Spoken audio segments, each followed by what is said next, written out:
not so much as a ligament as just like a fascial band. But it's on the Like same kinda- side. yeah. It's just like kind of underneath. Yeah. But the first one is the one we were talking about that's like Yeah. a whole seatbelt. Yeah.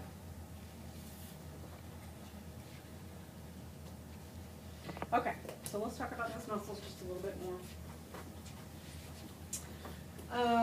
So we've talked about our common proximal attachment. So the wrist flexors is going to be the medial, extensors are going to be the lateral epicondyles. Distal attachment for all wrist muscles is the metacarpal.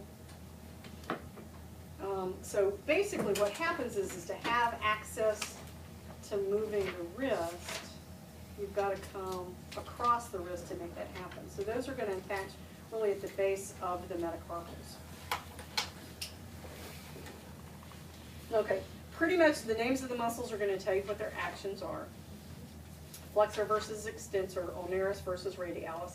Carpi means wrist. So if it's a carpi, flexor carpi ulnaris, it's only going to have action at the wrist. It's not going to have action in the fingers. Okay, flexor digitorum is going to have action at the digits.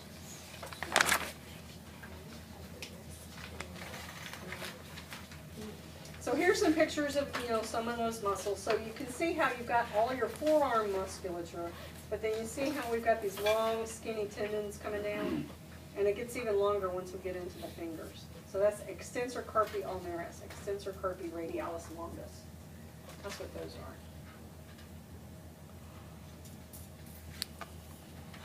are. Okay, so here's your summary of your muscle action. So we've just, like your trail guide, we've divided them into their action groups, yeah. Okay. So, and these are just your wrist muscles. So we've got ulnar deviation, radial deviation. You see how we've got a flexor and an extensor to do each of those. But then these are the extensors, these are the flexors.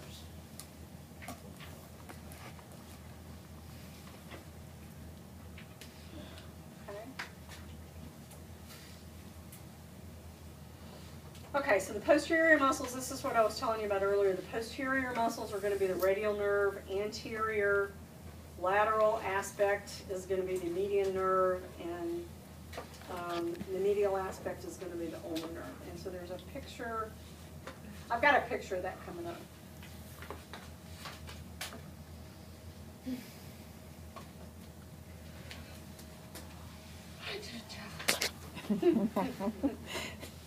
Here's your reminder of your thumb, your carpometacarpal joint. CMC, you'll see it.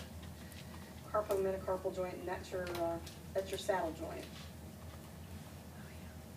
Then you have your MP joint or MCP, metacarpophalangeal joint.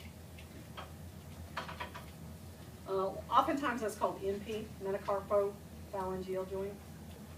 So that's your big knuckles. And then your interphalangeal joints are your finger joints. Okay? So on your fingers, you're going to have a proximal interphalangeal joint and a distal interphalangeal joint. Okay? Don't have that on your thumb because you just have one of them, right? Mm-hmm. And here's your thumb movements. Just be reminded of those.